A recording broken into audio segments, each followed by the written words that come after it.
Buenas tardes, mi nombre es el doctor Ricardo González Rosas, soy neumólogo pediatra. De antemano, muchas gracias al Grupo Avento por esta invitación. Para mí es un honor ser parte de este grupo que están en una constante actualización médica. El tema que me tocó es COVID-19 en pediatría. Definitivamente hablar de COVID-19 en pediatría es un mundo muy amplio, cada día se van conociendo nuevas cosas, así como en los adultos cada día salen muchos artículos sobre fisiopatología y tratamiento. En el área pediátrica también cada día se conoce más sobre la fisiopatología de este virus. Me gusta iniciar con esta frase, sobre todo en tiempo de pandemia. No hay nada tan inútil en medicina como hacer bien lo que no es necesario hacer y nada tan perverso como hacer mal lo que hay que hacer bien. Indudablemente, como bien sabemos, el 80% de las personas que se infectarán serán asintomáticos o la padecerán en forma leve, pero su actitud puede hacer colapsar el sistema de salud. Indudablemente, la actitud que tomemos es lo que nos está llevando a un colapso total del sistema de salud, y el aislamiento social es simplemente hacer bien lo que es necesario hacer. Y vean cómo desde la gripe de mal llamada española de 1918, ese gran problema de salud pública que tuvo la Organización Mundial de la Salud, ya se conocían estos eslogans de quedarte en casa salva vidas, inclusive la educación de no andar escupiendo en la calle y todo eso evitaba muertes, y vean cómo ya usaban conos como cubrebocas, ¿no? O sea, ya desde ese momento se nos estaba avisando el impacto que podía tener una pandemia, e indudablemente los que terminan pagando todo son los niños. Y vean cómo esta imagen habla cómo tenían que salir a jugar con sus máscaras protectoras. No tengo ningún conflicto de interés. La literatura está cambiando frecuentemente y esta presentación no pretende reemplazar juicio clínico o cualquier tipo de información del CDC o la Organización Mundial de la Salud. Siempre es importante hablar de epidemiología y ver un panorama a lo que nos estamos enfrentando.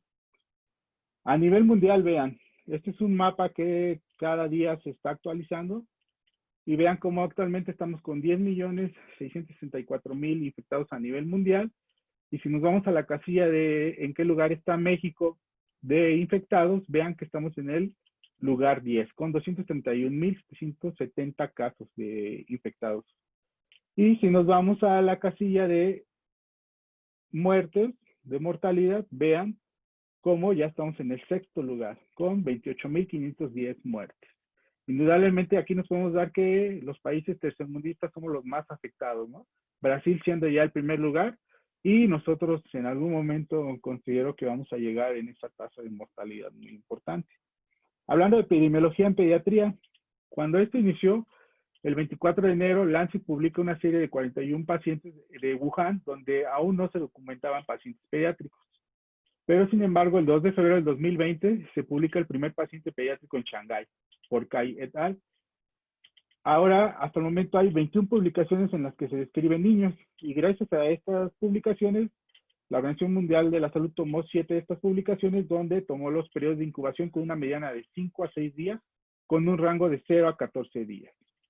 Dentro de la epidemiología, también pediátrica, yo considero este uno de los artículos más importantes porque es el más grande que hay hasta el momento en cuanto al estudio del paciente pediátrico con COVID, que es de 2.143 pacientes pediátricos.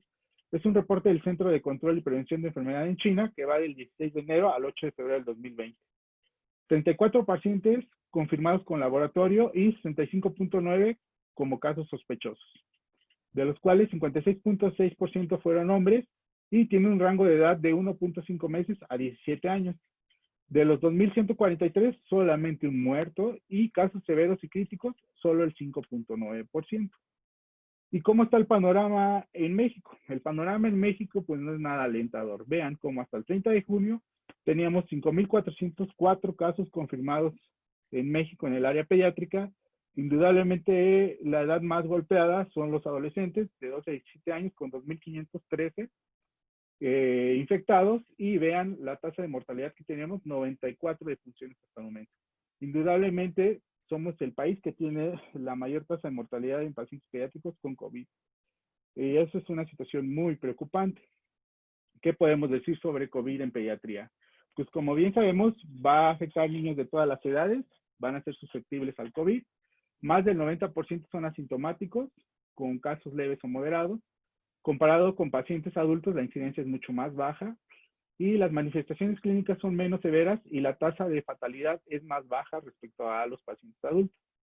La mayoría han estado en contacto directo en casos infectados. Indudablemente, pues esta pandemia no ha sido tan catastrófica en el área pediátrica y yo creo que si hubiera sido golpeada el área pediátrica sería aún más catastrófico el problema de la pandemia. Es muy importante tener en cuenta la definición operacional. Como bien saben, cada día van cambiando todas las situaciones y tenemos como definición cualquier persona de cualquier edad que en los últimos 7 días haya presentado al menos 2 de los siguientes signos y síntomas: tos, fiebre o cefalea, acompañados de al menos uno de los siguientes signos y síntomas como dificultad respiratoria, artralgias, mialgias, dolor faríngeo, rinorrea, conjuntivitis y dolor torácico. Dentro de la fisiopatología y cuadro clínico del SARS-CoV-2 es muy importante esto. Como bien sabemos y lo que se ha estudiado, el virus afecta directamente las células endoteliales, ya que estas células endoteliales se encontraron en las primeras necropsias de los pacientes que se hicieron en Italia, se encontraron en varios órganos de estos pacientes y encontraron que tenían endotelitis generalizada caracterizada por disfunción de las células endoteliales de estos pacientes. Entonces, para ingresar a las células, el virus, a través de su proteína Spike, ingresa y se une al receptor de la enzima convertidora de angiotensina 2. Esto a su vez va a perjudicar la actividad de la enzima convertidora de la angiotensina 2, lo que va a reducir su actividad e indirectamente va a activar la vía de las calicreínas bradiquininas, aumentando la permeabilidad vascular. También los neutrófilos activados reclutados van a producir mediadores histotóxicos que van a incluir especies reactivas de oxígeno, y todas estas células inmunes van a conducir a una mayor contractilidad de las células endoteliales, lo que va a llevar a una interrupción, a un bloqueo de las brechas interendoteliales, lo que va a hacer que las citocinas interleucina 13 y factor de necrosis tumoral se van a activar las glucorinidasas y van a degradar el glucocálix, lo que todo esto va a aumentar la disposición del ácido hialurónico en la matriz extracelular y va a promover la retención de líquidos. Y todo esto, ¿qué nos va a llevar? A una mayor permeabilidad vascular y fuga vascular, que va a ser un círculo vicioso. En la etapa 1, leve infecciosa primaria, esta, como bien sabemos, se va a transmitir por gotitas de la vía respiratoria o por contacto directo, va a producir la inoculación del virus en la mucosa respiratoria, donde el SARS-CoV-2, mediante su proteína de membrana S, se va a unir al receptor de la enzima convertidora de angiotensina 2. Aquí la mayoría de los pacientes logran contener la infección afortunadamente, dando lugar a una enfermedad autolimitada leve, con un pronóstico excelente. Tiene un periodo de incubación más o menos de 2 a 14 días y son síntomas leves inespecíficos como ataque al estado general, fiebre, tos seca.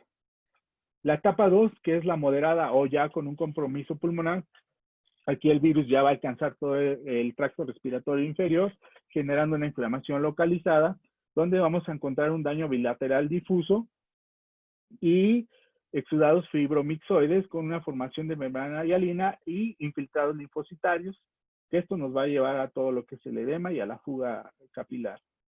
En esta etapa 2, la clínica va a ser tos, fiebre, posible desarrollo de hipoxia, lo que va a diferenciar de la etapa 2A a la 2B, donde la 2A solamente van a tener disnea sin la hipoxia, pero la 2B ya va a estar con hipoxia. Alteraciones ya a nivel radiológico y de laboratorio compatibles con una neumonía. Y en esta etapa, pues la mayoría van a requerir de una hospitalización.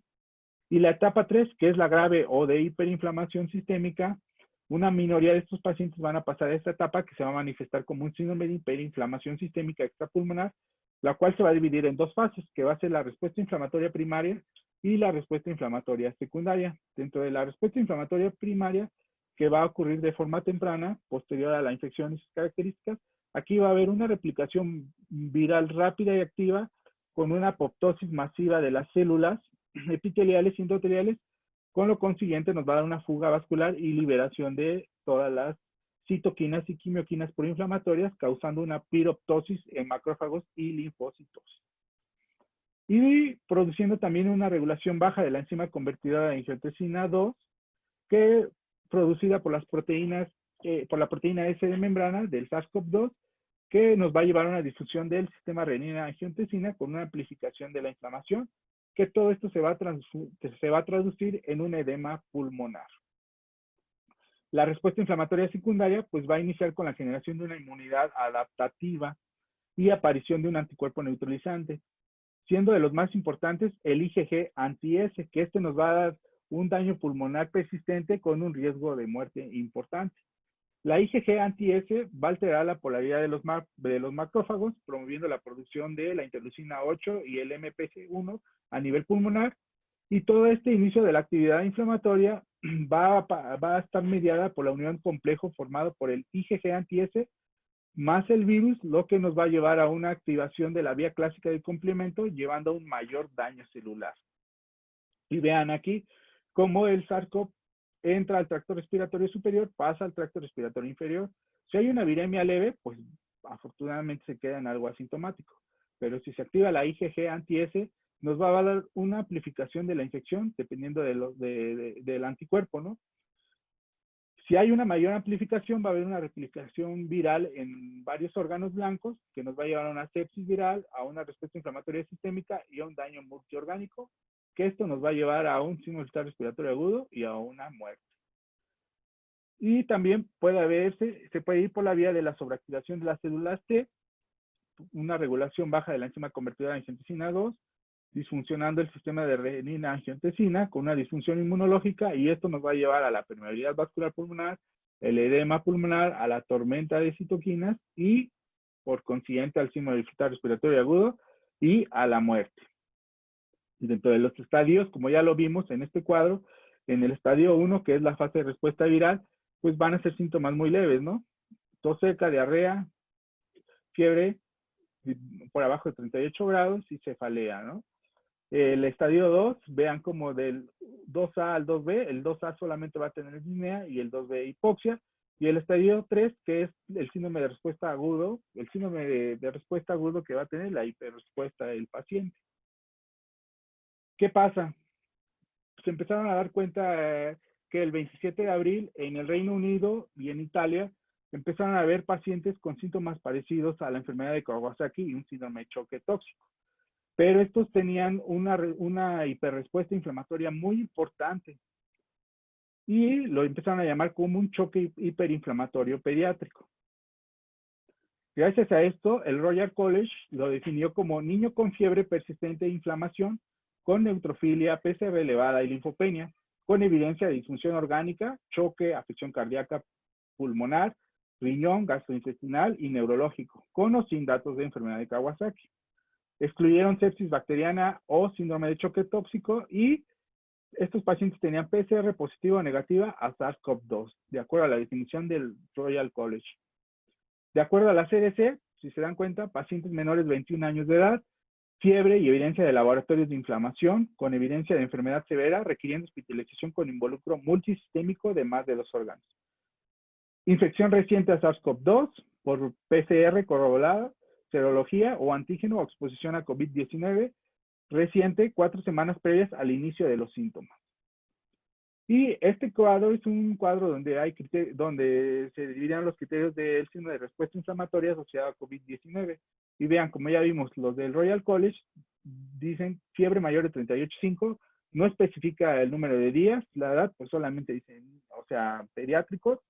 La clínica, hipotensión, más necesidad de oxígeno, afección a órganos, disfunción de uno o más órganos, y los reactantes de fase aguda, pues PCR positiva, neutrofilia y linfopenia, pero ellos marcan más la linfopenia. Pruebas diagnósticas, pues PCR puede ser positiva, puede diagnóstica SARS-CoV, puede ser PCR positiva o negativa. La Organización Mundial de la Salud, como lo define, fiebre, más de 3 días, aquí entran niños y adolescentes de 0 a 19 años, 2 o más síntomas, que sea el rash, la conjuntivitis, la inflamación mucocutánea, la hipotensión o el choque, la afectación cardíaca o coagulopatías. La afección orgánica, ya sea que tenga disfunción miocárdica, pericarditis, valvulitis o anomalías coronarias. Y los reactantes de fase aguda, pues sobre todo PCR positiva, procalcitonina y BCG. Y dentro de las pruebas diagnósticas para SARS-CoV, PCR serológica o prueba antígeno positiva o probable contacto con paciente con COVID-19. Y la CDC, como ya vimos, dentro de la fiebre, 38 grados durante más de 24 horas, Dentro de la edad dice menores de 21 años, clínica, pues enfermedad grave que requiera de hospitalización, disfunción de 2 o más órganos, reactantes de fase aguda, ellos también marcan muy precisamente la linfopenia, y las pruebas diagnósticas a SARS-CoV, PCR, serología o prueba positiva, exposición a COVID-19 4 semanas antes de los síntomas. Vean cómo cada sociedad define los criterios para un síndrome de respuesta inflamatoria multisistémica. Yo creo que este es un artículo muy obligado para los que empiezan a leer de este padecimiento. Este artículo es del Reino Unido, donde 58 pacientes de 8 hospitales fueron estudiados. Y vean, algo aquí que me parece muy importante, PCR positiva para SARS-CoV-2, solamente el 26%. E IgG positiva para SARS-CoV-2, solamente el 87%. Vean, no todos tienen tanto PCR positiva como IgG positiva. Y de los síntomas, vean, el más frecuente, fiebre en el 100%, y de ahí le sigue gastrointestinales, vean, el dolor abdominal en un 53%, ¿no? Con mayor elevación de PCR. Yo creo que por eso este estudio se llamó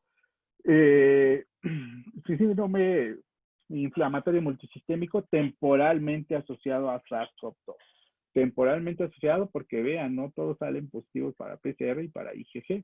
Esto es muy importante tenerlo en cuenta. Dentro de la enfermedad inflamatoria intestinal pediátrica, se empezaba a hablar, se habían descrito los primeros casos de enfermedad inflamatoria intestinal que tienen infección por SARS-CoV-2. Parecen hasta el momento ser menos graves que en los adultos, y el SARS-CoV-2 va a ingresar, ya sabemos, a las células a través de los receptores de la enzima convertidora en angiotensina 2, que se va a expresar abundantemente en las células pulmonares, la cavidad oral y el tracto gastrointestinal. Las presentaciones graves que se han presentado se han asociado a los niveles elevados de citocinas, quimiosinas, sobre todo interleucina 6, linfopenia, niveles elevados de PCR, ferritina y DHL. Vean este estudio es de Nueva York.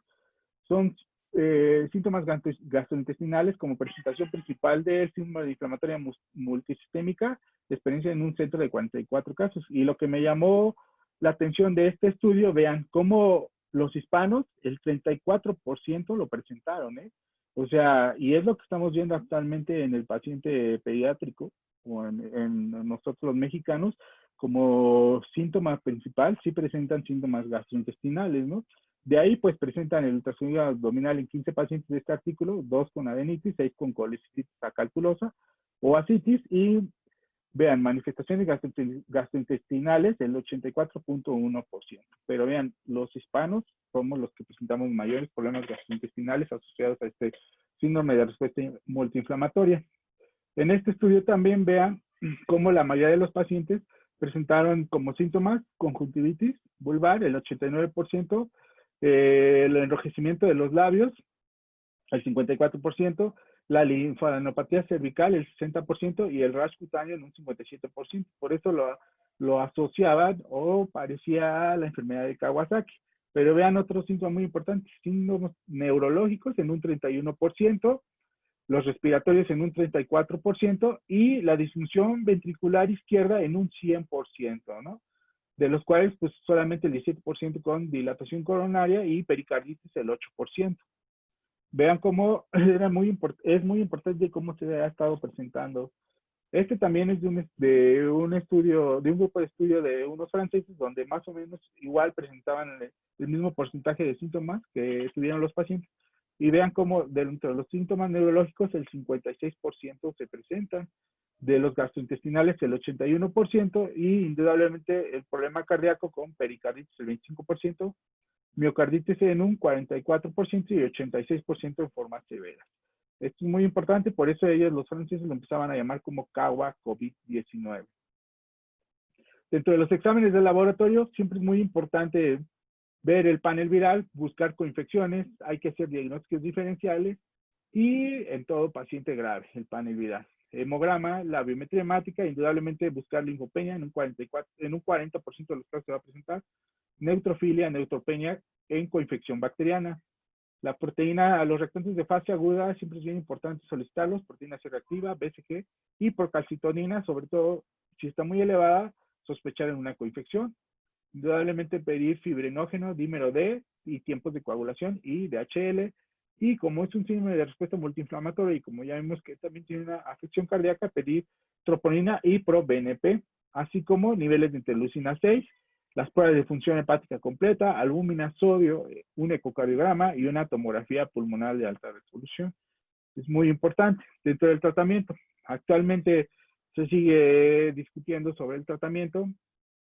Se usa gamma-globulina endovenosa, esteroides inclusive a 2 miligramos kilodosis o pulsos de metilprednisolona en el síndrome de respuesta multiinflamatoria multisistémica.